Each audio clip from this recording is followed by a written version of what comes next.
भुनक्तु सह वीर्यं कर्वावहै तेजस्विनावधीतमस्तु मा विद्विषावहै ॐ शान्ति शान्ति शान्ति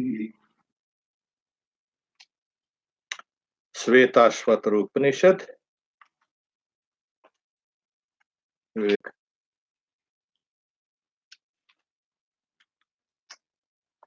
So Vishwakrit Vishwavid Atmayonergnya Kala Karo Guni Sarva Vidya Pradana Kshetragnya Pathir Gunesha Samsara Moksha Sthiti Bandha Hetuhu. So he is the creator of the universe, the knower of the universe, the self and the source, the knower, the maker of time, the possessor of attributes, omniscient, the protector of the unmanifested and the individual soul, the lord of the three qualities, and the cause of transmigration, liberation, existence, and bondage. There we have kind of, in the very beginning of this Upanishad, uh, you must remember that a kind of a group of sages were sitting down and discussing these teachings. So it was presented, what is the cause of the universe? The question, what is the cause of the universe? And many questions, many answers were given as, ultimate cause and is time and space and all these things. So gradually that sage is answering those questions in a expanded way. He had given in a kind of a aphoristic manner that deity, that it's a self-luminous deity, is the cause of the universe, Devatma Shakti, and it is associated with its own power. Because until and unless you don't have the cause of the universe as a transcendental or a spiritual being, or of evolution is this. Because that seed called Devatma Shakti, that the power of the Lord within its own qualities, and that is uncoiling itself, and that is the cause of evolution, cause of life, and cause of everything in this universe. We see here, well, we see that very form of the reality in an expanded way. And we generally know that then where will it all end in? Well, it will end in that reality. Yeah. And that's the reason why in Hinduism, everyone's going to get free. Don't bother. If you want to take it easy, take it easy. If you're in a hurry, take up a spiritual practice. You can't just let off anyone. There's no other path. You have to come this way, please. So if you say, I want to have this and that, I want to be in Hollywood, and I want to I have to make a movie, or be in a movie. Yes, do it. I'll come back later. Oh, yes, come.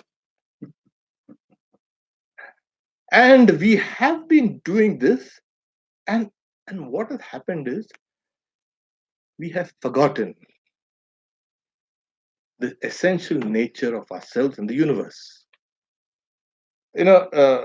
Sometimes even we forget. We are engrossed in a particular thing. Like yesterday, I was watching a kind of on a YouTube something, and then after 2 minutes, hey, what happened? You've forgotten everything.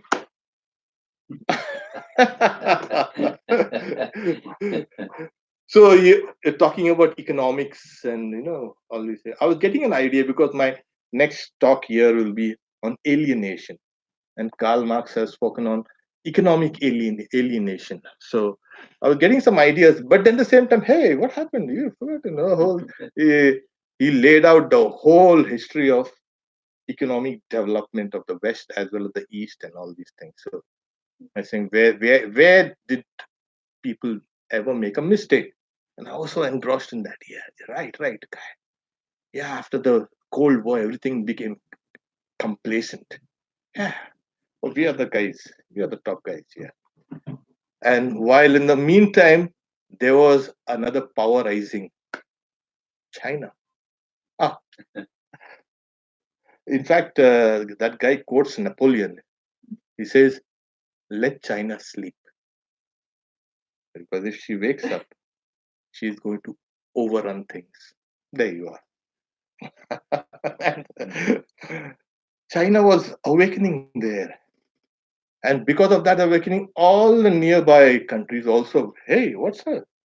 If the neighbor keeps on, shouting loudly, you're going to you're going to say, hey, what's up? So it's like this. What's happening is we are seeing a lot of trends happening. We don't see the underlying structures of those trends.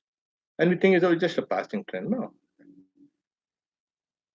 To get back to it, this is what he's saying. You have to link everything to that reality. If you can, all these are playing out in this world. It's and what's the source of all this? That reality. There was one Swami I remember.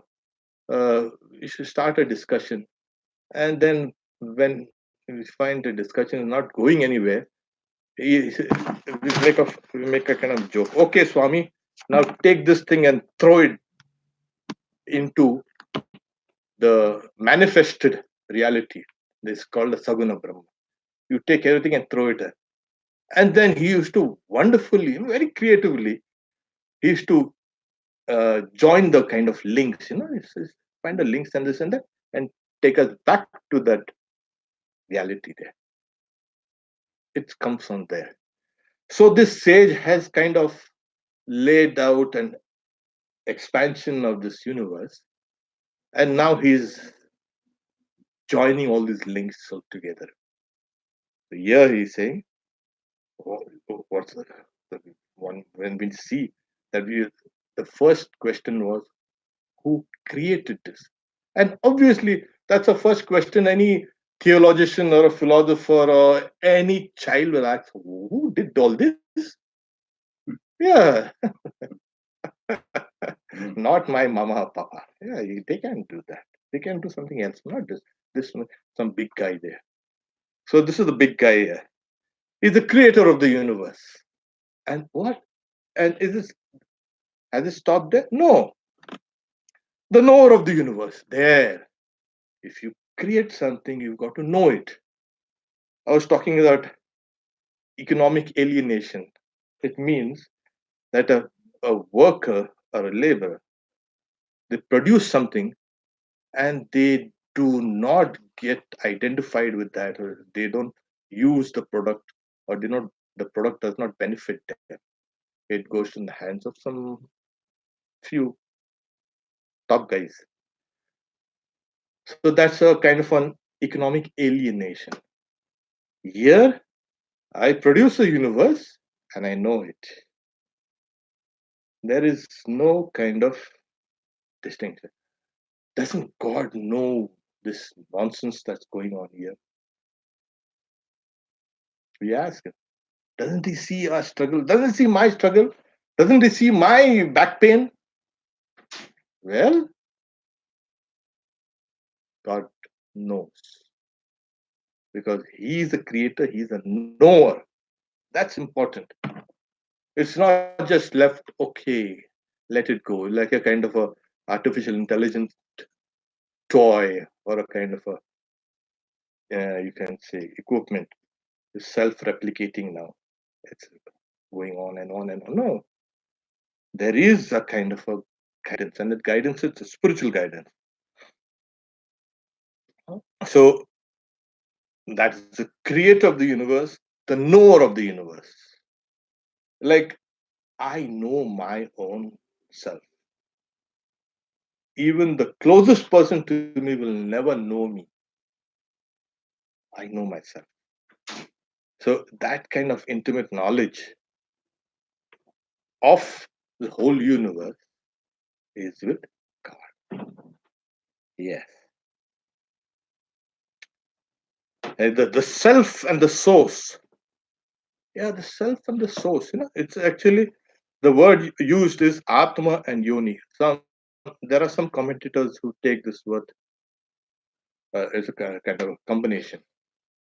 Atma Yoni, that is the self as its own source. Like, you can't get something else to produce God.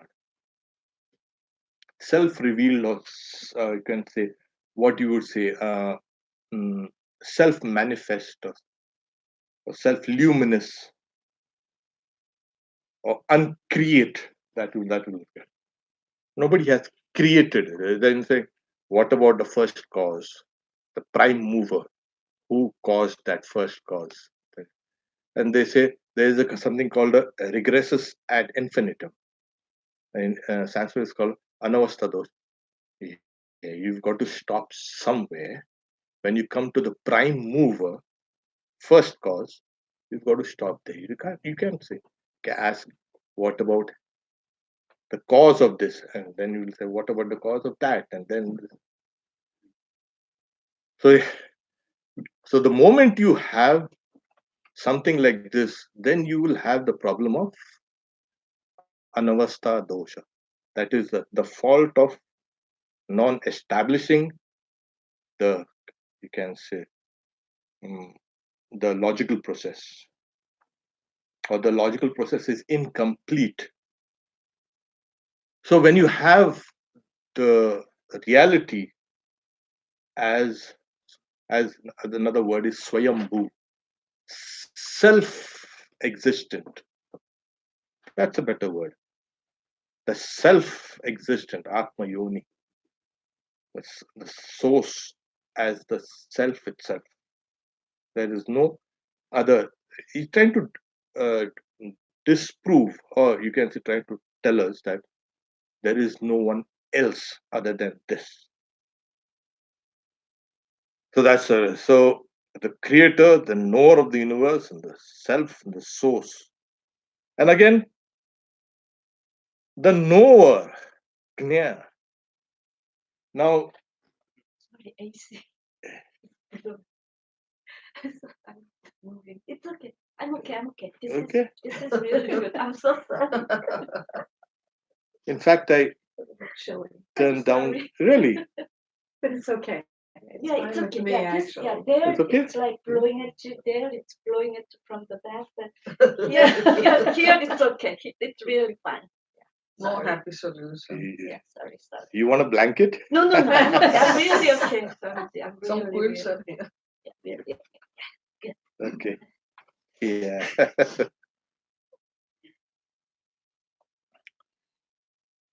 So the first is the knower of the universe. Yeah, he's the knower of the universe in the general sense, and also the knower of the universe in the particular sense.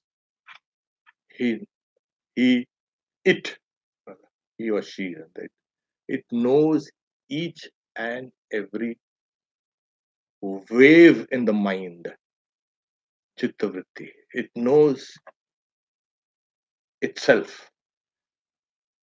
Now you say, do you know yourself? Yes, I know myself. The same way. Now I am seeing you. I think yes, but you might be thinking of your car. God, I've got to put gas in that car, and then uh, oh yeah. So you know yourself in a generalized way. You're sitting here. We are all sitting here, and at the same time, there's a particular knowledge in your mind. Car. So the general, you can say, knowledge of the universe, and the particular knowledge also of the universe. That's what makes God omniscient. That's what you little song, Sarva Vidya. It, so it's a kind of a knows everything. Yeah, knowledge is power. But there's no past, there's no future, there's right now, and right now I'm not thinking the car. Yeah, but the old knowledge is all stored down. It's stored. Hmm. I go I back was to it. thinking of the car. Okay. You were thinking of the car. Oh, good. Might be the I'm thinking of her car now. Yeah. Does it have any gas? car wash. That should walk. So, uh, the knower of the things, like, there was a question. mm, well, it's one of the Greek kings in Bactria called Menander. He was in Indian language, Indian language. This Sanskrit is called Menander. He was a Greek king, and in those areas, Buddhism really spread out. In fact, those Greeks had become Buddhist uh, because Alexander had left all one of his garrisons there, and then people from Greek came over and they stayed out because the weather is good, everything is nice.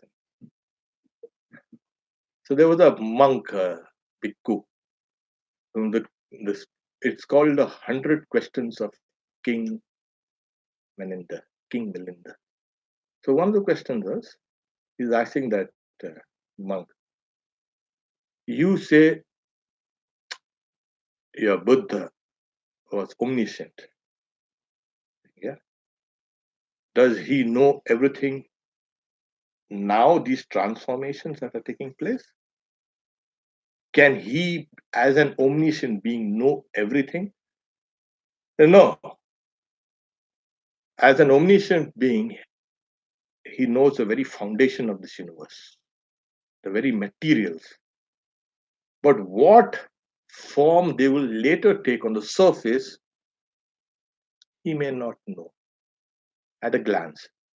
But the power of his mind is so tremendous, he can pick it up and understand things in a trice.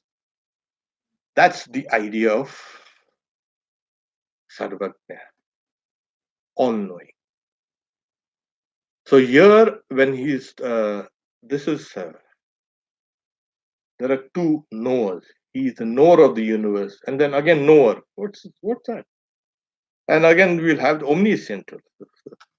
So in a general way, he knows each and everything, and then he knows everyone's past, present, and the future. We may not know our own past. We may not know our own future. And he knows how much knowledge is there, how much ignorance is there. Since he knows everything, he knows us better than we do ourselves. We have kind of forgotten many things. They're not in our consciousness. Swami Vivekananda, he says that I couldn't believe my ears when people talking about consciousness and consciousness. What's consciousness?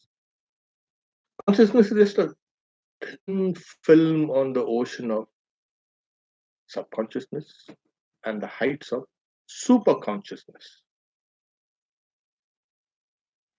Uh, there's someone knocking on that. Anyway, okay.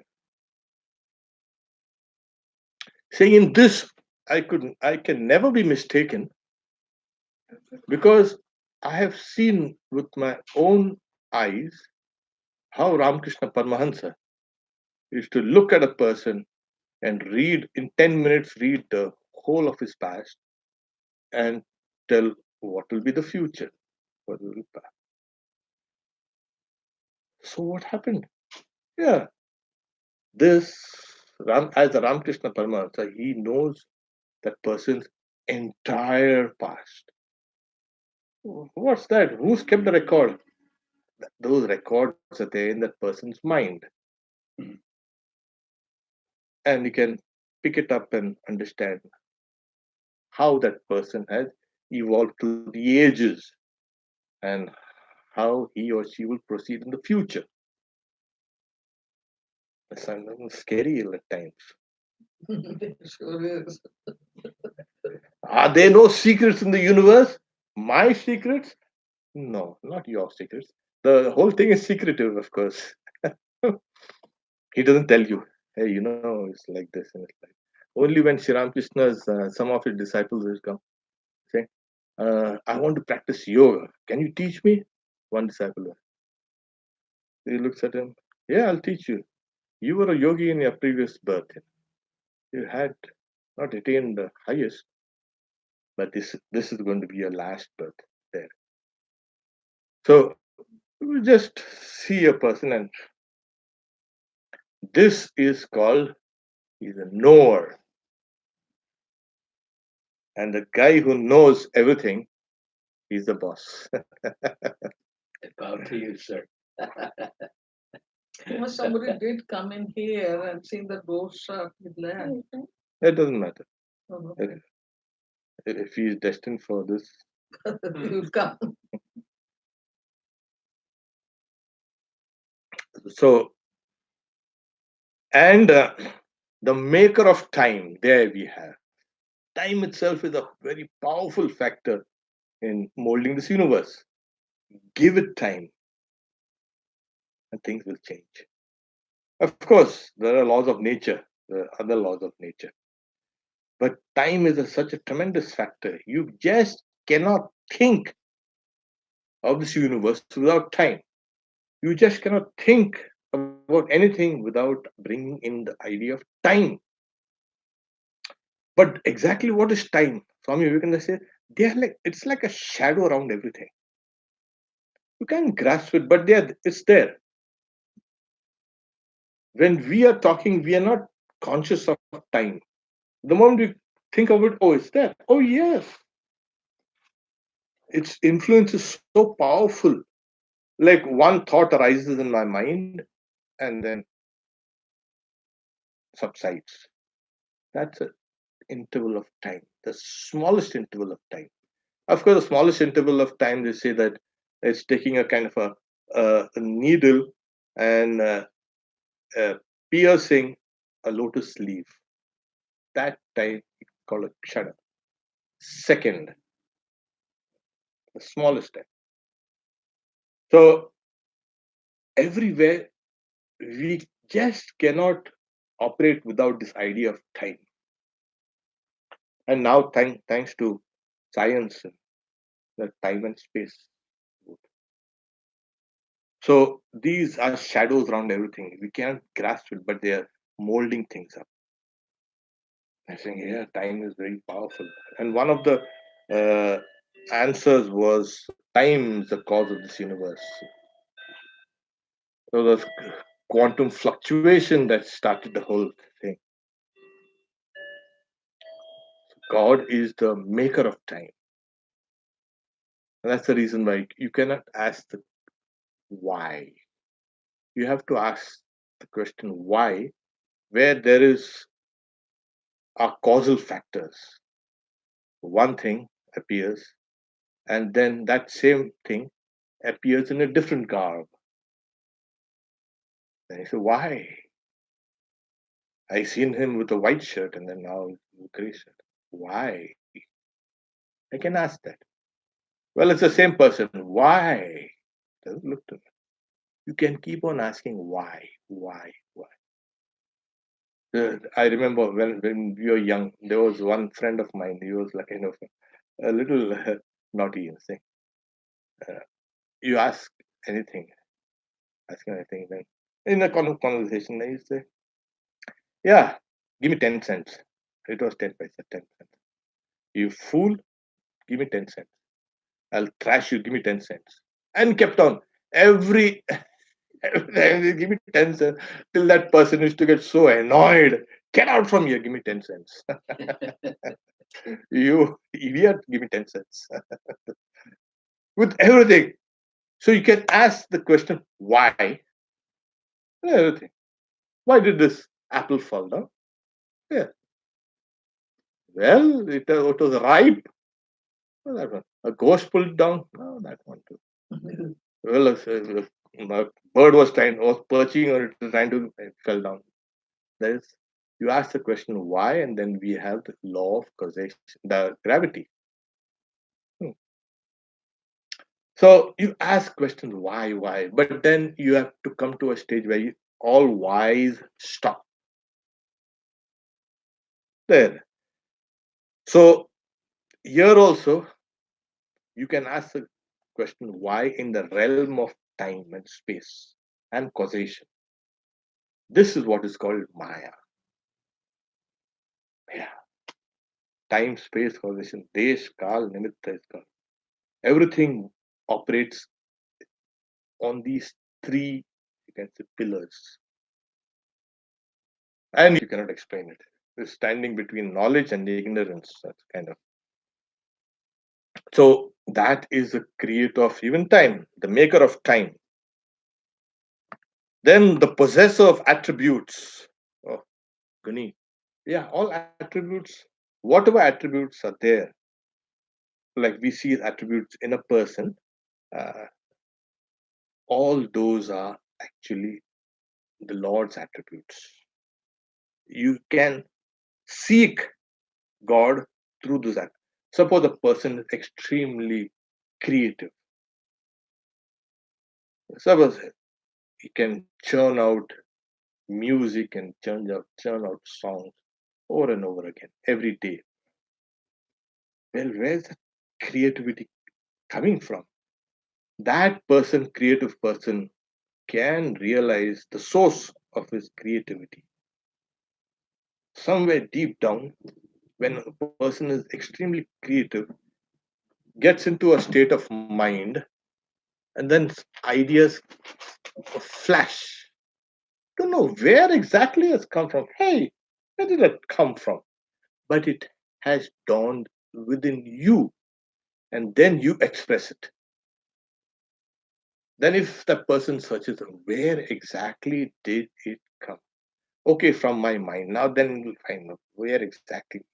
Then it come to the higher mind, the creative mind. Okay, and then slowly, say, well, only God can be creative. To cut it short, there was a teacher who was talking about creation and this and that, and then there was a kind of a break, and in the meantime, the students what they do on the blackboard. Now we have whiteboard, blackboard. uh, They drew a picture of a teacher with the nose of an elephant, the ears of a fox, and the legs of a tiger. All these, a combination of all this. Right? And there were teacher. And the teacher comes in. I was telling you about creativity. Only God can be creative. Why? Your creativity is only a bunch of things already created, and you're putting them together. So here you are. That's actually what a lot of creative people say. And like a lot at the top of their Yeah. creativity that Yeah. actually they just are almost like a conduit. Yes. And so yes. I always found that really interesting. A lot some musicians say that, artists Yeah. say that. Something takes over them. They get kind of get into a state of mind where that ideas or things flow, and oh wow, hey, this has to have a source, and it could be anything. So when you see even the Bhagavad Gita, whenever you see some person with that energy, with endowed with great splendor and famous and all these things, know that this is a part of my splendor. Yad yad vibhuti mat sattvam Sri Madhurjitameva. Tattadeva avagachat mama tejong sasam. He is born of my own splendor. So that creativity, that thing that's written, the talents or whatever, they're kind of a spark of that one divinity. And that's what you have really expressed. So the possessor of attributes, omniscient. We've seen that. Everything is his part, by just creativity. Everything is his Yeah, yeah, that's what it's explaining. But then we have to see from every side, no? This in that sense. The one has become the many, and now the many has to be explained. How can this many manifest all these things? Who is the possessor of these things? Well, it's God. It's manifesting through human beings. Sometimes manifest through anything else. It's not. It's not limited to just human beings. The glory of God manifests through it. And that's the reason why I say that if you can still your mind, really make your mind still, you will find those flashes. When the mind is extremely turbulent, churning day and night, you can be creative. Yeah. So, especially artists and all, they don't like that mind churning, all that. And it gets extremely disturbing. And that's why they might go into booze or something like that, drugs or something like that. I don't get this part of me is actually not me. Why? I am the creative person there. Yeah, That's why these artists don't go out by themselves into the mountain to create these new movements in art. They go into Paris, they go into New York City, and they get together and they fight it out and they have manifestos. yeah, And then one by one, they rise out in their own individuality. yeah, But it comes out of that whole mass civilized effort. mm, Brilliant. yeah. So, as a protector of the unmanifested and the individual soul. Yeah, Tadana. It is called the very seed of nature. They're saying that he or she or it is the very source, the seed. And when that seed comes out, it's manifested. It manifests in two forms: subject and the object. The subject is the individual soul, knower of the field, Kshetrajna. This is the field. It's like in the old days, like it was the agricultural society, or most of the society started like that, agriculture. And there were these guys who were lazy enough but strong enough. They're saying, why bother? Why this back-breaking work for 6 months or 1 year and correct a few grains? We'll raid those granaries and drop some. And then we had some people to protect that grain, and the chief of the protector became the king, this and that. Then we had the artisans, and the society kind of gradually evolved. But it started with those agricultural. We learned to, That's simple. we learned how to cultivate these wild grasses. Yeah, and amazing. And they say it's at uh, Golden Crescent, that is at mm, what is called now Mesopotamia and all those places, Babylon, agriculture first started. But we find traces simultaneously in different parts of the world.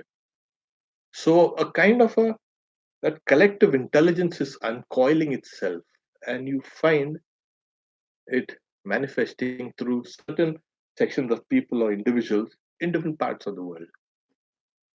Yeah, who created? Who invented the wheel? It was there. I mean, when? It's like the development of railroads across the world. Changed it. Yeah, and that's a little further up. But then down the line, who invented the wheel? Well, just observe things and the logs rolling down. Why don't we make those logs kind of uh, cut them up thin? Well, there we are. Yeah, there we are. So it's like that. What the collective intelligence, you know, gets displayed, and then at that point of time, civilization is like this. And then as the collective intelligence keeps on increasing, civilization keeps on changing. Okay. So that is what it is. So that's the field, the universe, objective world, and the knower of the field. Ah, that's a whole chapter, the 13th chapter in the Bhagavad Gita. Mm, What chapter? 13th 13. chapter. 13. Is that the field that it's nowhere? Yeah, It's what? Field and it's the nowhere. field and its Yeah, knower. they still That's talk what about it. Pradhan. That's a Kshetrajna, the mm, individual soul.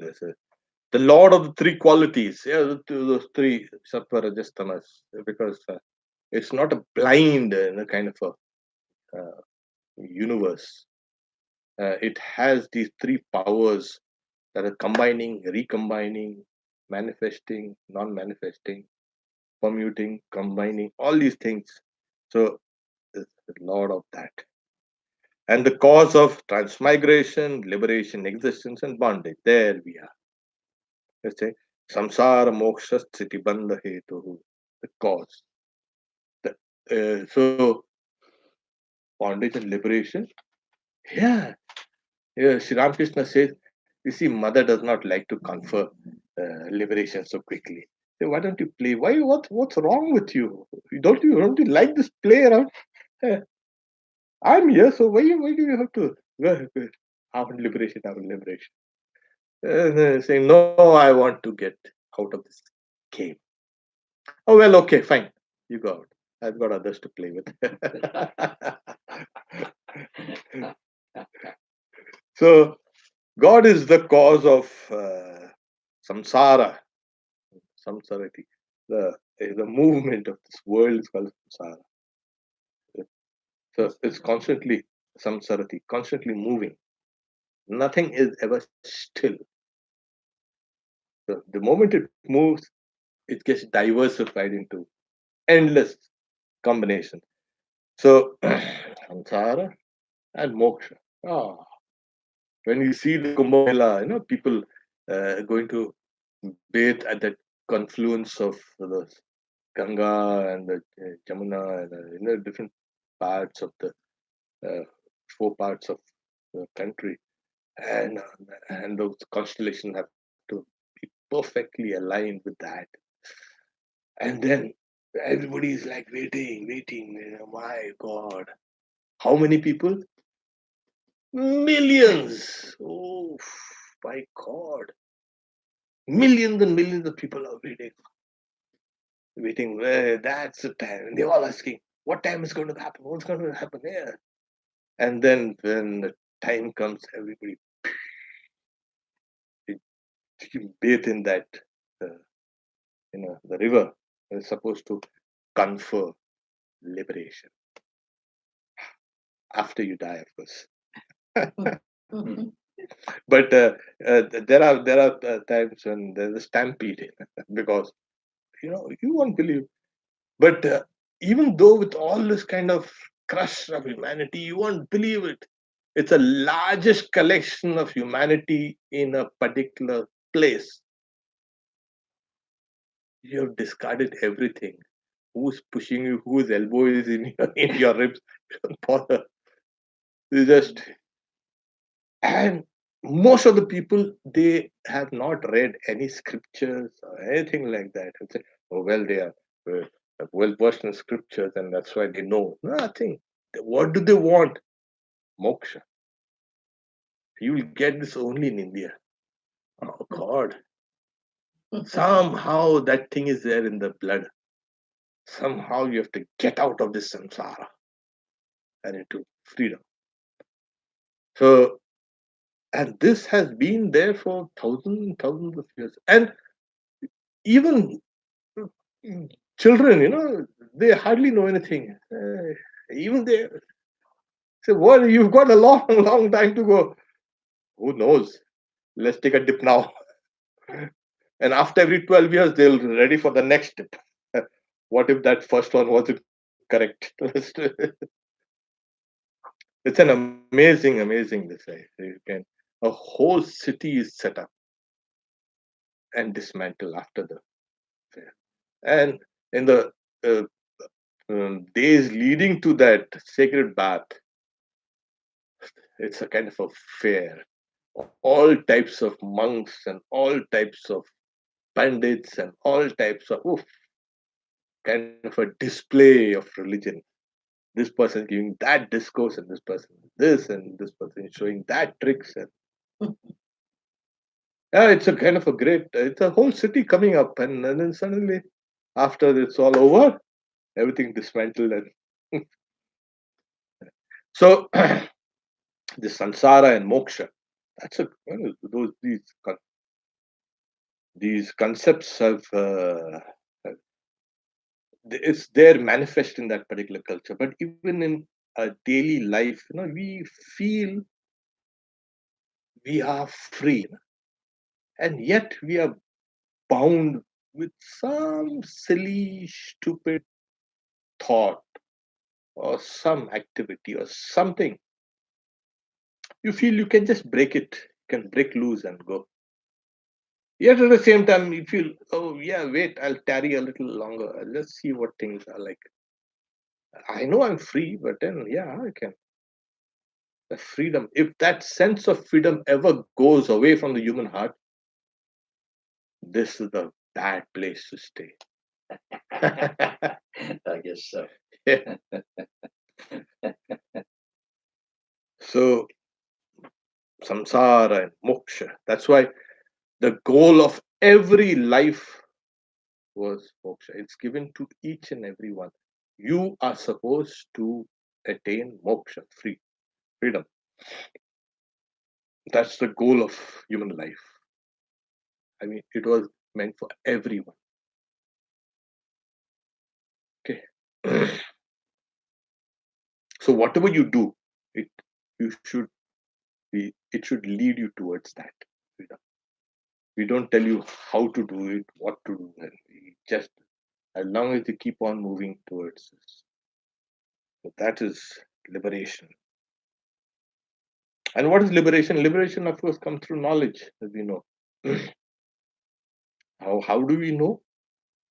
Well, if we know the knower, how can we know the knower? Yeah, we can't know the knower, but you can become the knower. How? You identify yourself with God. God is the knower, and you identify yourself with God. Swami Vivekananda one time during a lecture, he suddenly stopped and says, he touches his head, I am God. Hey, people just passed it as blasphemous. How can a person? That person is identified with God. He can say that. So in India, we can understand these things. Oh God, this is the knower of God. He's the knower of Brahman. So what's blasphemous about this? There's only one entity in this universe, and we are parts of that entity. To know your source is to be liberated. And then existence and bondage. Well, existence and bondage. These are the two things that we always feel that, yeah, we exist. And yet existence is kind of bound by time, space, causation, whatever, by our thoughts and what is existence? What is it? Is it existentialism? No. It is pure existence. That's what it is. Bondage. Finally, everything that has name and form is a kind of a limitation. And then that once you divest yourself of this name and form, you come down to that formless reality within you. Wow, we've taken our time for this. I think we can stop here for some questions.